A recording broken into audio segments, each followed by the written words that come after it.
नारद भक्ति सूत्र, प्रेमी भक्तों की महिमा। 66वां सूत्र।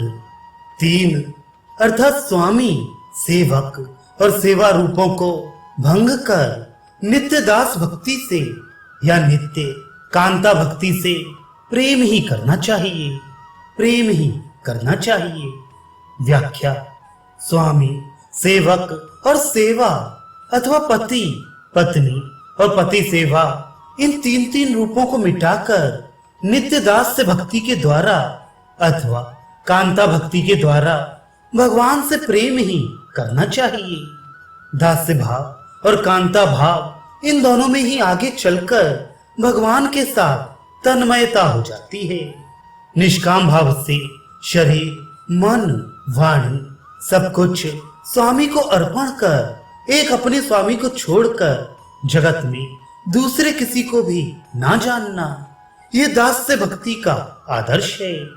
और पति ही मेरा तन, मन, धन, गति, मति, आश्रय, जीवन, प्राण, धर्म, मोक्ष और भगवान है। एक पति के सिवा अन्य कोई पुरुष ही जगत में नहीं है।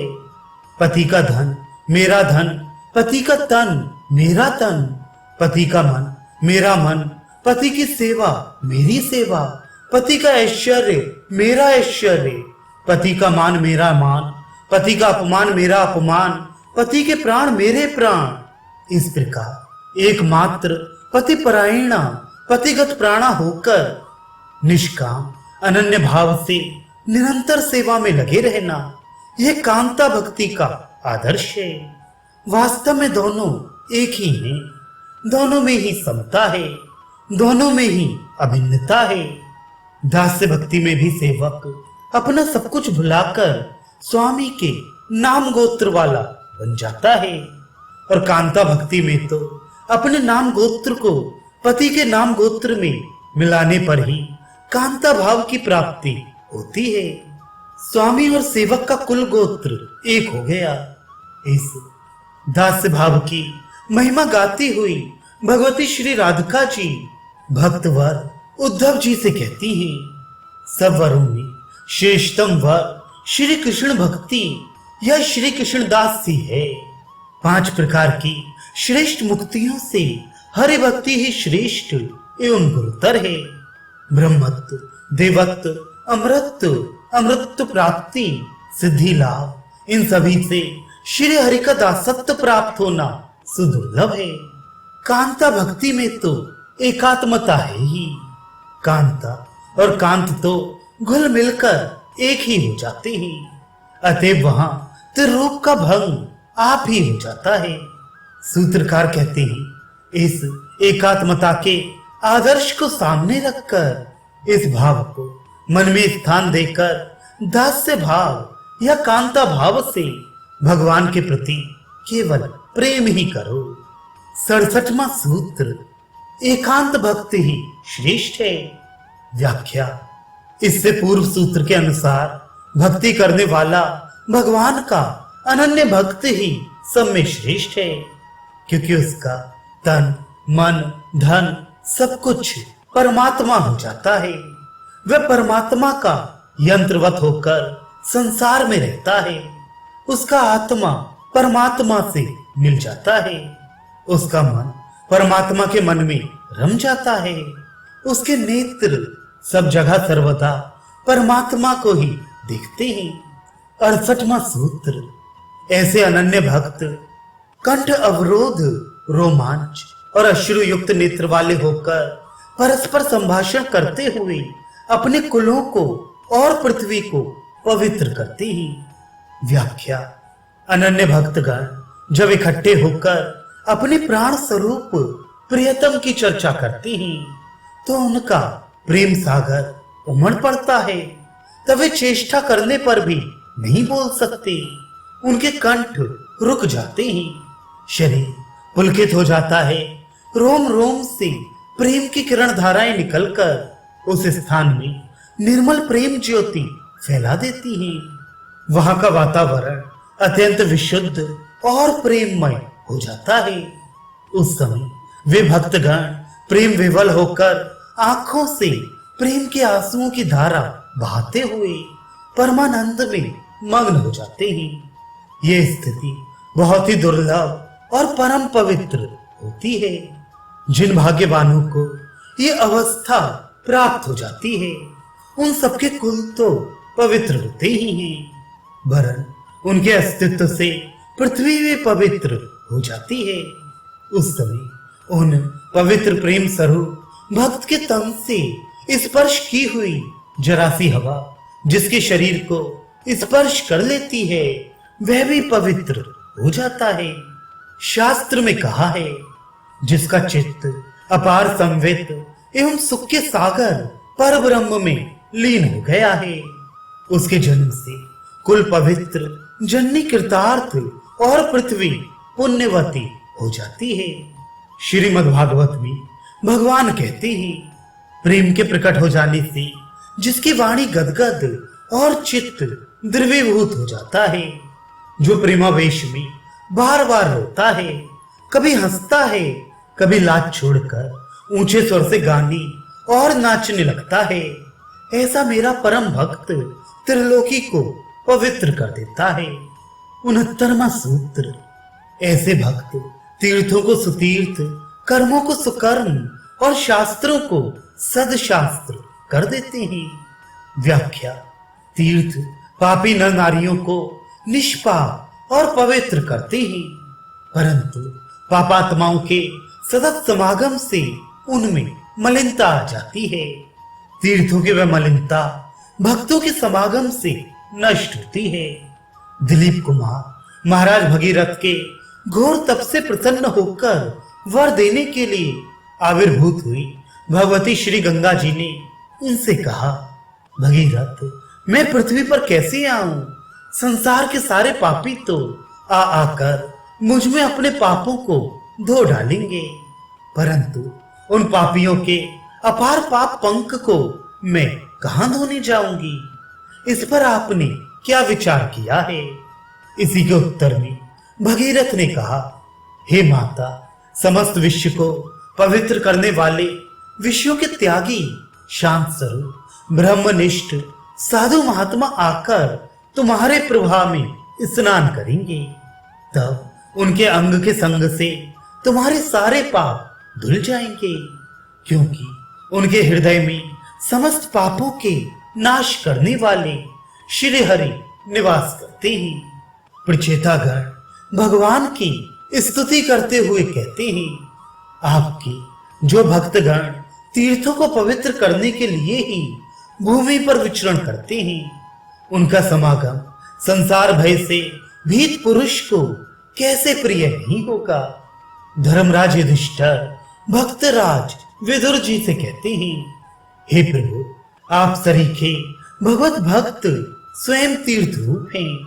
पापियों द्वारा कलुषित हुए तीर्थों को आप लोग अपने हृदय में विराजित भगवान श्री गदाधर के प्रभाव से पुनः तीर्थत्व प्रदान करा देते हैं।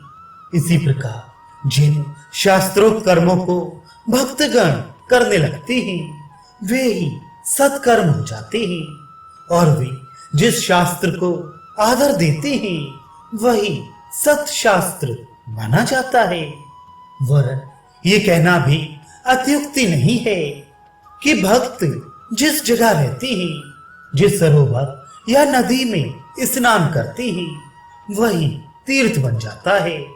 भक्त जो कुछ कर्म करते हैं वही आदर्श सत्कर्म कहलाता है, और भक्त जो कुछ उपदेश करते हैं वही सत्शास्त्र माना जाता है। उनका निवास स्थान ही तीर्थ, उनके कर्म ही सत्कर्म और उनकी वाणी ही सत्शास्त्र है। तीर्थ, सत्कर्म और शास्त्र का रहस्य समझने पर यह बात भली भांति समझ में आ जाती है। 70वां सूत्र। क्योंकि वे तन्मय हैं। व्याख्या।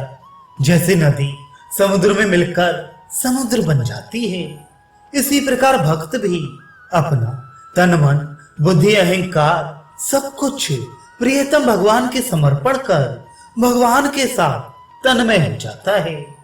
ऐसा भक्त साक्षात भगवत स्वरूप ही होता है। वे जहां रहता है वहां का तमाम सूक्ष्म और स्थूल वातावरण शुद्ध हो जाता है। इसीलिए उसके समागम मात्र से तीर्थ, कर्म और शास्त्र पवित्र हो जाते हैं। ऐसे ही भक्तों के द्वारा भगवान, भगवत नाम, भगवत भक्ति की महिमा बढ़ती है और इनके समागम में आने वाले पापी से पापी नर नारी भी घोर संसार सागर से अनायास ही तर जाते हैं। 71वां सूत्र। ऐसे भक्तों का आविर्भाव देखकर पितरगण प्रमोदित होते हैं, देवता नाचने लगते हैं और ये पृथ्वी सनाथा हो जाती है। व्याख्या। भक्तों का आविर्भाव सभी के लिए शुभ होता है, क्योंकि उनके सभी कर्म स्वाभाविक ही लोक कल्याणकारी होते हैं। उनके प्रभाव से लोगों में धर्म के प्रति श्रद्धा बढ़ती है, वृत्त कार्य और देव कार्यों में विश्वास उत्पन्न हो जाता है। इससे धर्म पथ से डिगे हुए लोग पुनः धर्म मार्ग पर आरूढ़ होकर यज्ञ, दान, श्राद्ध, तर्पण आदि कर्म करने लगते हैं, जिसे देवता और पितरों को बड़ा सुख मिलता है। भक्ति के प्रताप से भक्त के आगे पीछे के कई कुल तर जाते हैं। इसलिए अपने कुल में भक्त को उत्पन्न हुआ देखकर पितरगण अपनी मुक्ति की दृढ़ आशा से हर्षोत्फुल्ल हो जाते हैं। पद्म पुराण में कहा है, पीड़ित पितामहगण अपने वंश में भगवत भक्त का जन्म हुआ जानकर यह हमारा उद्धार कर देगा। इस आशा से प्रसन्न होकर नाचने और ताल ठोकने लगते हैं। मचले हुए दर्शनाकांक्षी भक्त किसी भी बात से संतुष्ट नहीं होते, अतः इस स्नेहमयी जननी की भांति उन्हें अपनी गोद में खिलाकर सुखी करने के लिए सच्चिदानंद घन भगवान दिव्य रूप में साक्षात प्रकट होते हैं। उनके प्रकट होते ही देवताओं का अहित करने वाले असुरों का विनाश आरंभ हो जाता है। इस प्रकार भक्त के आविर्भाव को ही भगवान के प्राकट्य में कारण समझकर देवता गण भी नाचने लगते हैं। जब तक भगवान या भगवान के प्यारे धर्मात्मा भक्तों का आविर्भाव नहीं होता, तब तक पृथ्वी देवी अनाथा रहती हैं, और जब भक्त प्रकट होते हैं तब बछड़े के पीछे इसने वश दौड़ने वाली गौ की तरह भगवान भी प्रकट हो जाते हैं। अतः भक्त के आविर्भाव से ही पृथ्वी सनाथा हो जाती है। 72वां सूत्र। भक्तों में जाति, विद्या, रूप, कुल, धन और क्रिया आदि का भेद नहीं है। व्याख्या। सूत्रकार यहाँ यह समझाते हैं कि भक्ति में जाति, विद्या, रूप, कुल, धन और क्रिया आदि की प्रधानता नहीं है। ब्राह्मण हो या शूद्र, पढ़ा लिखा हो या बेपढ़ा लिखा, सुंदर हो या कुरूप, ऊंचे कुल का हो या नीच कुल का, धनवान हो या दरिद्र, और बहुत क्रियाशील हो या अक्रिय, जो अपना सर्वस्व प्रभु पर न्यौछावर कर सतत उनका प्रेम पूर्वक स्मरण करने में अपने चित्त को तल्लीन कर देता है, उसी को भक्ति रूपी परम दुर्लभ धन मिल जाता है। निषाद का जन्म नीच जाति में हुआ था। सदन कसाई थे, शबरी गंवार स्त्री थी, ध्रुव अपड़ बालक थे, विभीषण और हनुमान आदि कुरूप और अकुलीन राक्षस तथा वानर थे, विदुर और सुदामा निर्धन थे, गोपी जन क्रियाहीन थी, परंतु इन सब ने भक्ति और प्रपत्ति के प्रताप से भगवान का प्रेम प्राप्त किया और भगवान के परम प्रिय हो गए। सर्व सत्कर्मों की फल रूपा भक्ति जिसके हृदय में है वही भक्त है, वही सर्वगुण संपन्न है, फिर चाहे वह कोई हो। इसका यह तात्पर्य नहीं कि भक्त अपने को सबसे ऊंचा और सर्वगुण संपन्न समझकर सबसे अपनी पूजा कराता है। यह समाज जाति, वर्ण और आश्रम में बड़ों के साथ खान पान, विवाह व्यवहार, रहन सहन, आचार विचार और कुल परंपरा आदि में अपने लिए समान अधिकार का दावा करता है। भक्त तो अभिमान का सर्वथा त्यागी है, फिर वह नया झूठा अभिमान लाद कर ऐसा क्यों करने लगा? जो ऐसा करते हैं वे भक्त नहीं हैं। वर्णाश्रम तथा भक्ति में भेद है। जो भक्ति के नाम पर वर्णाश्रम की मर्यादा नाश करना चाहते हैं वे तो भक्ति पर लांछन लगाते हैं। अतः भक्ति मार्ग पर चलने वाले साधकों को शास्त्र त्याग की कभी भावना ही नहीं करनी चाहिए। ये सत्य है कि प्रारब्ध में न होने से विद्या और धन नहीं मिल सकता और न इस जन्म में रूप, जाति तथा कुल ही बदल सकते हैं। परंतु इन सब वस्तुओं के होने न होने से अथवा कम ज्यादा होने से भक्त में ऊंचा नीचा भाव नहीं करना चाहिए।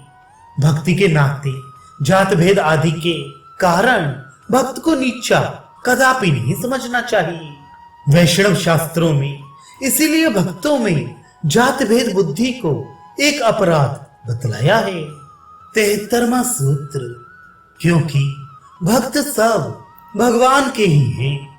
व्याख्या, भक्त अपनी भक्ति के प्रभाव से भगवत रूप ही हो जाते हैं, इसलिए उनमें परस्पर भेद बुद्धि नहीं होती और उनमें कोई अपने को किसी भी हेतु से ऊंचा नहीं समझता।